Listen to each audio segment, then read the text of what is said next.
Just trying to make it fun. So today, something we both have been looking forward to. I have 3 stories here. Edgar Allan Yeah. Poe. Should I crack the window? It's a little warm in here. Who turned that off, by the way? I did, because it's freaking hot. It's hot. It's cold. Well, turn it back on. It's hot. No, I'm freezing. What? I'm hot. Story of our life. Nobody knows the temperature. Today, we're going to start with The Mask of the Red Death by Edgar Allan Poe. This one was published in 1850.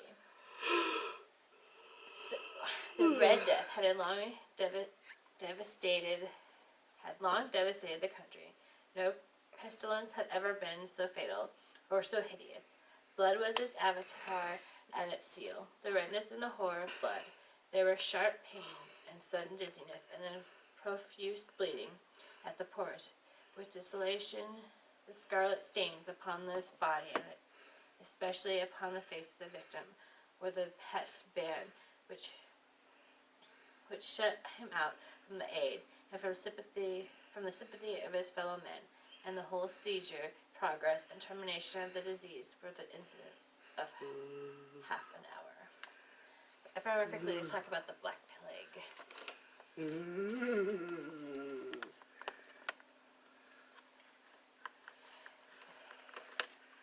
But the Prince Prospero was happy and dauntless and sagacious. When his dominions were half depopulated, he summoned to his presence 1,000 hale and light-hearted friends from among the knights and dames of his court, and with these retired to the deep seclusion of one of his castellated abbeys. This was an extensive and magnificent structure, the creation of the prince's own eccentric yet august taste. A strong and lofty wall girdled it in. This wall had gates of iron. The courtiers, having entered, brought furnaces and massy hammers and welded the bolts. They resolved to leave means neither of ingress or egress to the sudden impulses of despair or of frenzy from within. The abbey was amply provisioned with such precautions the courtiers might bid defiance to contagion. Ooh. The external world could take care of itself. In the meantime, it was folly to grieve or to think. The prince had provided all the appliances of pleasure. There were buffoons, there were improvisatori, pretty sure I butchered that word. There were ballet dancers, there were musicians, there was beauty, there was wine. All these and security were within. Without was the Red Death. Do you want me to read that part too, or do you want to just... because that's kind of a small spot. Up to you. I'll read this and then you can read that. It was toward the close of the 5th or 6th month of his seclusion, and while the pestilence raged most furiously abroad, that the Prince Prospero entertained his 1,000 friends at a mass ball of the most unusual magnificence. So I'm just going to go ahead, because sometimes it's very hard to distinguish what you're saying. He pretty much brought all of his friends and close confidants, or is that how you say it? Confidants. Into, as the Black Plague basically is going on outside, into his castle to live, so that no Black Plague would be inside the castle. Dun dun dun. It was a valupacious scene, this masquerade, but first, let me tell you of the rooms in which it was held.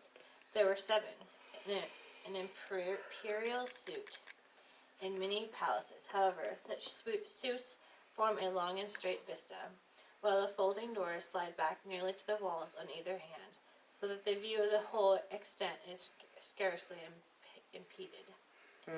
Here the case was very different, as might have been expected. From the Duke's love of the bazaar, the apartments were so irregularly disposed that the vision embraced but little more than one at a time.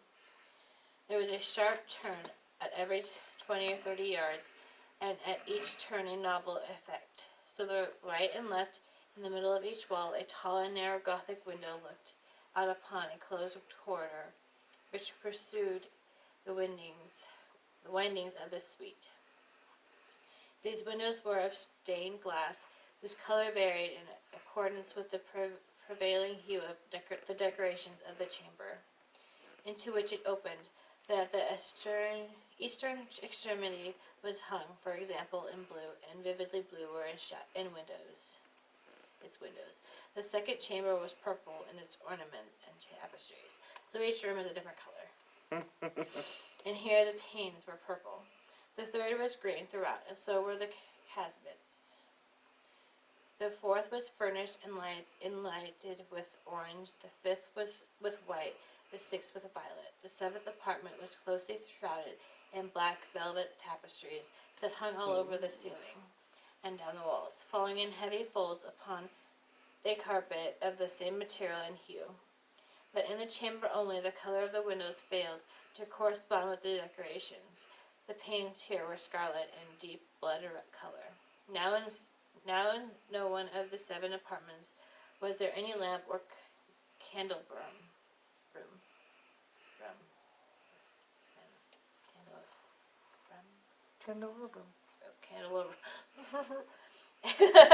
Amid the profusion of golden ornaments that lay scattered to and fro, or dependent from the roof. There was no light of any kind emanating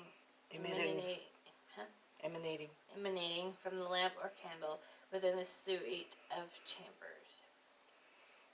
But in the corridors that followed the suite, there stood opposite each window a heavy tripod bearing a brazier of fire that projected its rays through the tinted glass and so glaringly illuminated the room. And this was produced a multitude of gaudy and fantastic appearances. But in the western or black chamber, the effect of the firelight that streamed upon the dark hangings through the blood-tinted pans was ghastly in the extreme, and produced so wild a look upon the countenance of those who entered, that there were a few of the company bold enough to set foot within its presence at all. Presence. Yes. Well, it's spelled weird. This is old. Oh, precincts. It's like a speller really weird. It's precincts.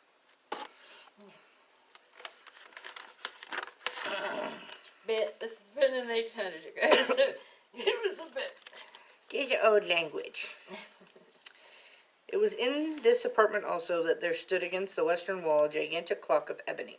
Its pendulum swung to and fro with a dull, heavy, monotonous clang, and when the minute hand made the circuit of the face, and the hour was to be stricken, there came from the brazen lungs of the clock a sound which was clear and loud and deep, and exceedingly musical, but of so peculiar a note and emphasis that at each lapse of an hour the musicians of the orchestra were constrained to pause momentarily in their performance to hearken to the sound, and thus the waltzers perforce ceased their revolutions, and there was a brief disconcert of the whole gay company. He isn't happy back then. And while the chimes of the clock yet rang, it was observed that the giddiest grew pale, and the more aged and sedate passed their hands over their brows as if in confusion, reverie, or meditation. But when the echoes had fully ceased, a light laughter at once pervaded the assembly. The musicians looked at each other and smiled as if at their own nervousness and folly, and made whispering vows, each to the other, that the next chime of the clock should produce in them no similar emotion. And then, after the lapse of 60 minutes, which embraced 3,600 seconds of the time that flies, there came yet another chiming of the clock, and then were the same disconcert and tremulousness and meditation as before. Ooh. See, I've never read this story or heard this story, so Yeah, it's school. this is new to me. Bit in spite of the But in spite of these things, it was gay and magnificent revel. The tastes of the Duke were peculiar. He had a fine eye for colors, and effects. He just I turn this down? regarded the decora of mere fashion. His plans were bold and fury, and his conceptions glowed with barbaric leisure. There are some who would have thought him mad. His followers felt that he was not. It was necessary to hear and see and touch him to be sure that he was not. So he was gay. Listen, You just said that his tastes. did we read the right one? No, you did. I read that one. You read this one. Oh, okay. He had a fine eye for colors and effects. That makes him gay. Well, back then. Of course, everybody was a little gay like that, I think. It was okay to be gay a little bit. Everybody was bi back then. Or pan. He had directed in great part the movable embellishments of the seven chambers upon occasion of this great feat, and it was his own guiding taste which had given character to the masqueraders. Be sure they were grotesque. There were much glare and glitter and piquancy and phantasm, much of what has been since seen in Hernani. There were arabesque figures with unsuited limbs and appointments. There were delirious fancies such as the madman fashions. There were much of the beautiful, much of the wanton, much of the bizarre, something of the terrible, and not a little of that which might have excited disgust. To and fro in the seven chambers there stalked, in fact, a multitude of dreams, and these the dreams writhed in and about, taking hue from the rooms, and causing the wild music of the orchestra to seem as the echo of their steps. And I always hated this word. And anon there strikes the ebony clock which stands in the hall of the velvet, and then for a moment all is still and all is silent save the voice of the clock. The dreams are still frozen as they stand, but the echoes of the chime die away. They have endured but an instant, and a light, half-subdued laughter floats after them as they depart. And now again the music swells, and the dreams live, and writhe to and fro more merrily than ever, taking hue from the many tinted windows through which stream the rays from the tripods. But to the chamber which lies most westwardly of the seven, there are now none of the maskers who venture, for the night is waning away, and there flows a ruddier light through the blood-colored panes, and the blackness of the sable drapery appalls. And to him whose foot falls upon the sable carpet there comes from the near clock of ebony a muffled peal more solemnly emphatic than any which reaches their ears, who indulge in the more remote gaieties of the other apartments. So what are they waiting for? The time the clock chimes. I don't know.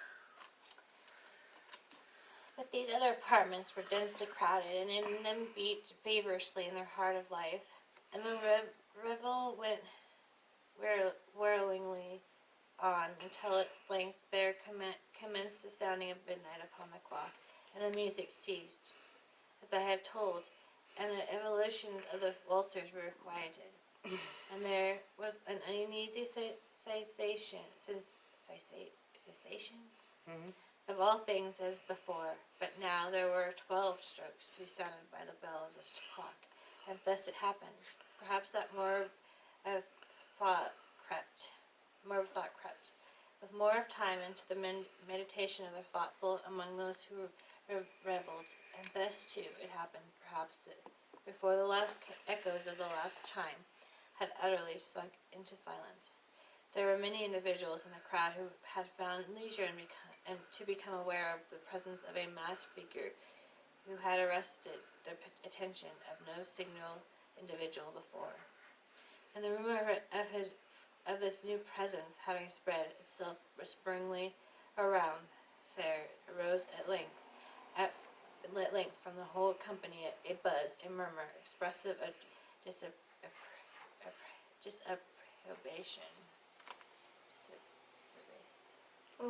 Disappropriation. And surprise, then finally of terror, horror, and of disgust. Who is this stranger?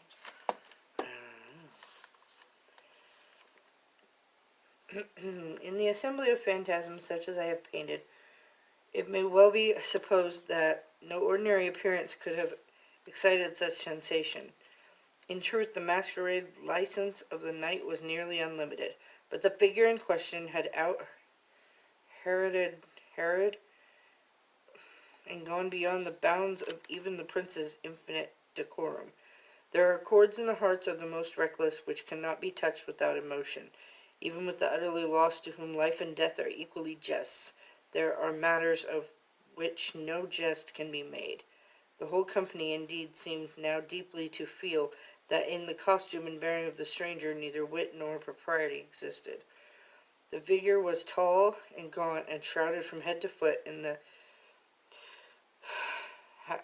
habiliments of the grave. The mask which concealed the visage was made so nearly to resemble the countenance of a stiffened corpse that the closest scrutiny must have had difficulty in detecting the cheat, and yet all this might have been endured, if not approved, by the mad revellers around, but the mummer had gone so far as to assume the type of the Red Death. His vesture was dabbled in blood, and his broad brow, with all the features of the face, was besprinkled with the scarlet horror. So this guy's come in looking like a corpse, and like he's has the Red Death or the plague. There is a wasp outside. There's a couple of them. I'm hot. I'm gonna open or turn my AC on. When the eyes of Prince how'd you say it, Prospero? Right. Yeah.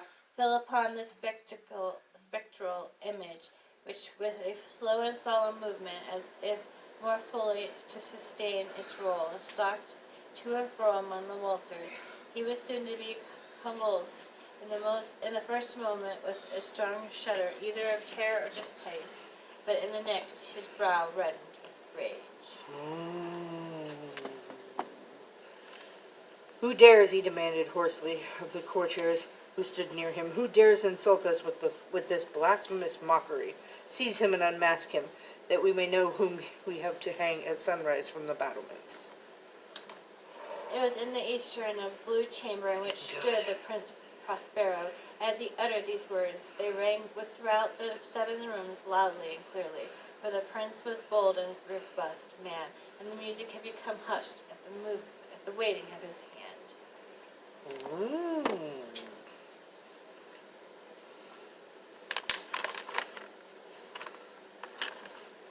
It was in the blue room where stood the prince, with a group of pale courtiers by his side. At first, as he spoke, there was a slight rushing movement of this group in the direction of the intruder, who at the moment was also near at hand, and now with deliberate and stately steps made closer approach to the speaker. But from a certain nameless awe, with which the mad assumptions of the mummer had inspired the whole party, there were found none who put forth hand to seize him, so that unimpeded he passed within a yard of the prince's person, and while the vast assembly, as if with one impulse, shrank from the centers of the room to the walls, he made his way, uninterrupted, but with the same solemn and measured step which had distinguished him from the first, through the blue chamber to the purple, through the purple to the green, through the green to the orange, through this again to the white, and even thence to the violet, ere a decided movement had been made to arrest him. It was then, however, that the Prince Prospero, maddening with rage and the shame of his own momentary cowardice, rushed hurriedly through the 6 chambers, while none followed him on account of a deadly terror that had seized upon all. He bore aloft a drawn dagger, and had approached, in rapid impetuosity, to within 3 or 4 feet of the retreating figure, when the latter, having attained the extremity of the velvet apartment, turned suddenly and confronted his pursuer. There was a sharp cry, and the dagger dropped gleaming upon the sable carpet, upon which instantly afterwards fell prostrate in death the Prince Prospero. Then, summoning the wild courage of despair, a throng of the revellers at once threw themselves into the black apartment, and seizing the mummer, whose tall figure stood erect and motionless within the shadow of the ebony clock, gasped in unutterable horror at finding the grave cerements and corpse-like mask which they handled with so violent a rudeness, untenanted by tangible form. Disappeared. There was nobody in there. and now was acknowledged the presence of the Red Death. It had come like a thief in the night, and one by one dropped the revelers in the blood-bed awed halls of their revel, and died each in the despairing posture of his fall. And the life of the ebony clock went out, but that of the last of the gay, and the flames in the tripods expired, and darkness and decay and the Red Death had held illimitable dominion over all. It just shows you how easy it was to get the Black Death, pretty much. Standing right next to somebody just... No matter how far you tried to hide back then, you were still gonna get it. And it happened fast and not. But they were like barricaded in there, so how'd this dude get in? It's a ghost. He could He's a fly. specter. Gotta get my jacket since my partner was. Oh, please, you big wuss. She's such a big wuss. Should I start? The Raven by Edgar Allan Poe. Ooh, my favorite part is the very beginning. Oh, you get to read it. Aren't you happy? Yes. Once upon a midnight dreary, while I pondered, weak and weary, over many a quaint and curious volume of forgotten lore, while I nodded, nearly napping, suddenly there came a tapping, as of someone gently rapping at my chamber door. Should I do the rapping? Very funny. 'Tis some visitor, I muttered, tapping at my chamber door. Only this and nothing more. Hey, it adds to it. Distinctly I remember. It was in the bleak December, and each separate dying ember brought its ghost upon the floor.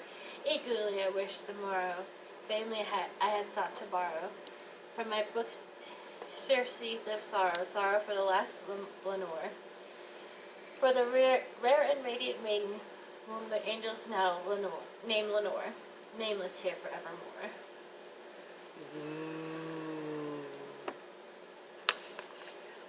And the silken, sad, uncertain rustling of each purple curtain thrilled me, filled me with fantastic terrors never felt before, so that now, to still the beating of my heart, I stood repeating, "'Tis some visitor entreating entrance at my chamber door, some late visitor entreating entrance at my chamber door. That it is, and nothing more." Presently my soul grew stronger, hesitating no longer. "Sir," said I, "well, madam, truly your forgiveness I implore. But the fact is, I was napping, and so gently you came rapping, and so faintly you come tapping at my chamber door. That I scare, was sure I heard you. Here I opened wide the door, darkness there and nothing more." We should be doing this tonight. Presently my soul grew strong. Oh, you just did that one. Shut up. It's hard to tell where you were just at, okay? Deep into that darkness peering, long I stood there wondering, fearing, doubting, dreaming dreams no mortal ever dared to dream before. But the silence was unbroken, and the stillness gave no token, and the only word there spoken was the whispered word, Lenore. Then I whispered, and an echo murmured back the word Lenore, merely this and nothing more. Creepy, don't do that. Back into the chamber turning, all my soul within me burning. Soon again I heard tapping, somewhat louder than before. "Surely," said I, "surely this is something at my window lattice. Let me see, then, what thread is, and the mystery explore. Let my heart be still a moment, and this mystery explore. 'Tis the wind and nothing more." Ooh. The wind. Stop making me laugh, I'm trying to read. Open here I flung the shutter, when with many a flirt and flutter, in there stepped a stately raven of the saintly days of yore. Not the least obeisance made he. I probably butchered that word. Not a minute stopped or stayed he, but with mien of lord or lady perched above my chamber door, perched upon a bust of Pallas, just above my chamber door, perched and sat, and nothing more. Then the ebony bird beguiling my sad fancy into smiling, by the grave and stern doctrine of the countenance Countenance. it wore, though they crest to me shorn and shaven, thou I sat, art sure no craven, ghastly, grim and ancient raven, wandering from the ghastly shore. Tell me what the lordly name is on the night's Platonian shore. Quoth the raven, nevermore. Ooh, I just got chills. Much I marveled this ungainly fowl to hear discourse so plainly, though its answer little meaning, little relevancy bore. For what we cannot help agreeing, that no living human being ever yet was blessed with seeing bird above his chamber door, bird or beast upon the sculptured bust above his chamber door, which with such name as Nevermore. But the raven, sitting lonely on the placid bust, spoke only that one word, as if his soul in that one word he did outpour, nothing farther than he uttered, nothing, not a feather than he fluttered, till I scarcely more than muttered, other friends have flown before, on the morrow he will leave me, as my hopes have flown before. Then the bird said, nevermore. Startled at the stillness, broken by a reply so aptly spoken, doubtless, said I, what it utters is its only stock and store. Caught from some unhappy master, whom unmercifully disaster followed fast and followed faster, till his songs one burden bore, till the dirges of his hope the melancholy burden bore of nevermore.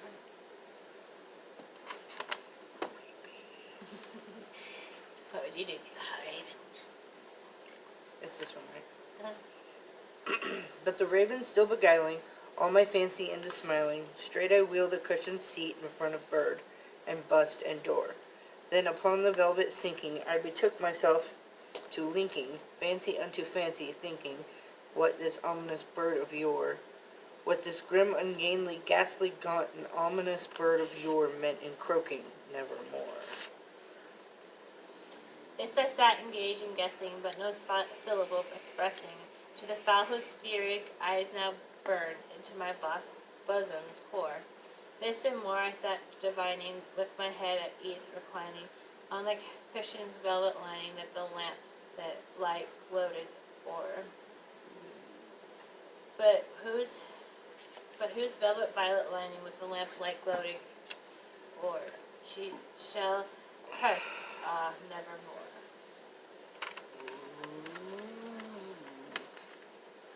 This one.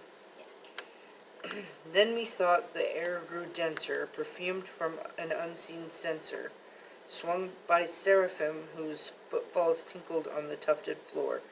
Wretch, I cried, thy God hath lent thee, by these angels he has sent thee. Respite, I think I'm saying that wrong, it's respite, isn't it?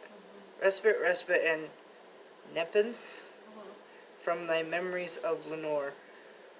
Quaff, oh quaff this kind nepenthe, and forget this lost Lenore. Quoth the raven, quoth the raven, nevermore.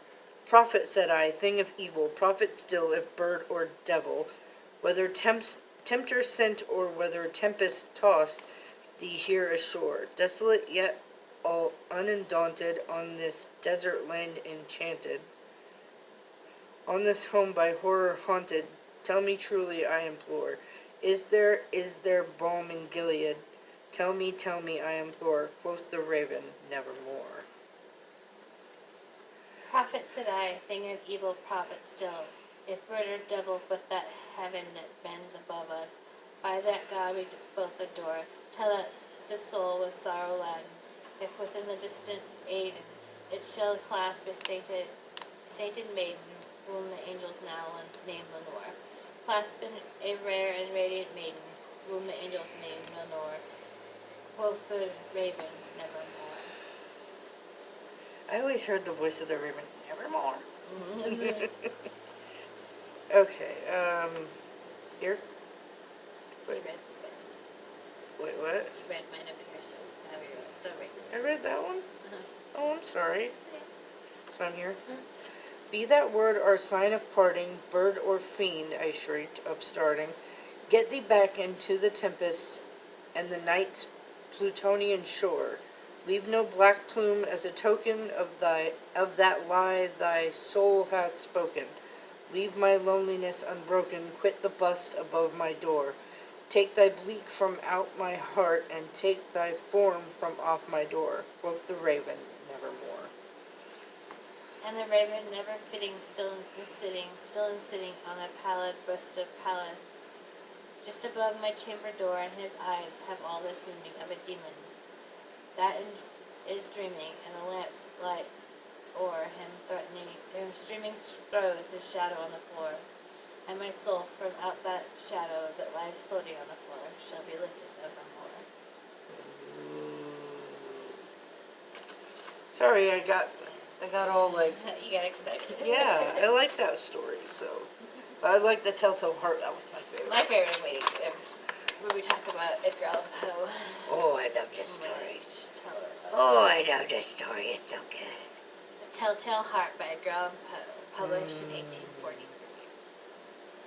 True nervous, very, very dreadful nervous. I had been in an A.M., but why will you say that I am mad? The disease had sharpened my senses, not destroyed, not dulled them. Above all was the sense of hearing acute. I heard all things in heaven and in the earth. I heard many things in hell. Now, how then am I mad? Hearken and observe how healthy. It's hearken. Hearken and observe how healthily, how calmly I can tell you the whole story. He was mad. Oh, it was nuts. It is impossible to say how first the idea entered my brain, but once conceived it haunted me day and night.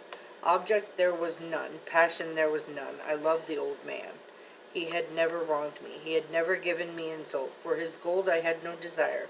I think it was his eye. Yes, it was this. He had the eye of a vulture, a pale blue eye with a film over it. Whenever it fell upon me, my blood ran cold, and so by degrees, very gradually, I made up my mind to take the life of the old man, and thus rid myself of the eye forever. Now this is a point you fancy me mad. Madmen know nothing. But you should have seen me. You should have seen how wisely I proceeded, with that action, with that foresight, with what dissimulation I went to work. I was never kinder to the old man than during the whole week before I killed him. And every night, after about midnight, I turned the latch of his door and opened it, oh so gently, and then when I made an opening sufficient for my head, I put in a dark lantern, all closed close